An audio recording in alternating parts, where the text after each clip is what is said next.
हैं? रैयापुर डिहुआ से। अब अपनी गवाही में लिखा है कि 8 साल से हाँ, आपके पास कोई संतान नहीं था। हाँ, और 8 साल से आप बहुत ज्यादा हाँ, परेशानी में थे। आप अपनी गवाही में लिखा है कि मैं 8 साल से, जब से मेरी शादी हुई तब से मैं संतान प्राप्त करने के लिए बहुत जगहों पर यहाँ पर लिखा है कि आपने तंत्र मंत्र करने के लिए आप 1 साल तक आपने तंत्र मंत्र किया। हाँ जी, और 3 साल तक आपने दवा किया।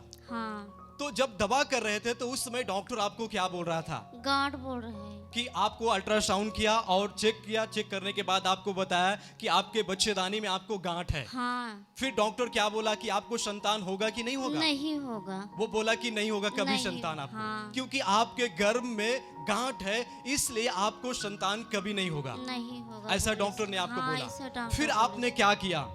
तो मैंने सुना था, हमारी बहन बोतली कि हाँ चलो चर्च में, तो हम आए चर्च में। तो फिर उसके आप बाद अपनी गवाही में लिखा है कि जब आप प्रभु को नहीं जानती थी तो आपके बच्चेदानी में जो गार्ड था उस समय एक बार आपको संतान आया। हाँ, तो उस समय जब संतान आया तो आप जो है डॉक्टर को दिखाया तो डॉक्टर बोला कि आपको ऑपरेशन कराना पड़ेगा। हाँ जी, नहीं तो क्योंकि आपको ज्यादा प्रॉब्लम है, वो बच्चा नहीं रह पाएगा, आपको भी समस्या हो सकती है। तो आपने उसका ऑपरेशन करवाया। हाँ, तो ऑपरेशन जब हुआ तो वो बच्चा जो बीमारी की वजह से, जो आपके अंदर गांठ था बच्चेदानी में, उसकी वजह से वो बच्चा आपके पास नहीं रहा।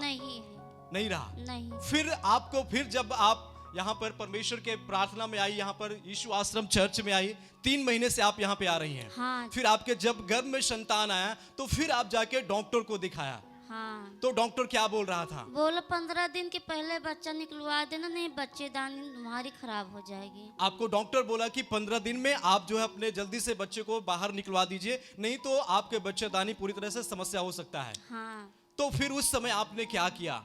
कुछ नहीं किया। हमारी बहन बोली कि चलो चर्च में विश्वास करो। विश्वास के आए थे, 3 महीने में बच्चे हमारा नॉर्मल हुआ। इस बहन को अपनी गवाही में लिखा है कि ये जब डॉक्टर को दिखाने के लिए गई तो फिर डॉक्टर इनको बोल रहा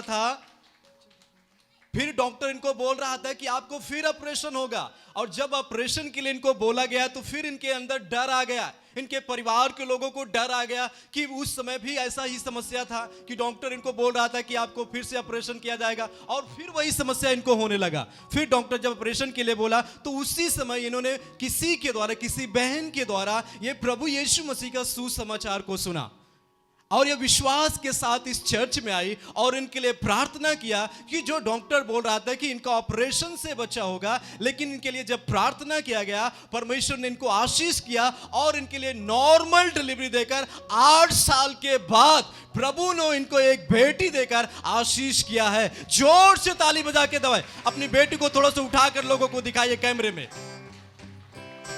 उठाइए, अपने बच्चे को दिखाइए जो 8 साल के बाद परमेश्वर ने इस बहन को, इनके आंसुओं को देखकर, आज से 8 साल के बाद खुदा ने इनको एक बेटी देकर आशीष किया है।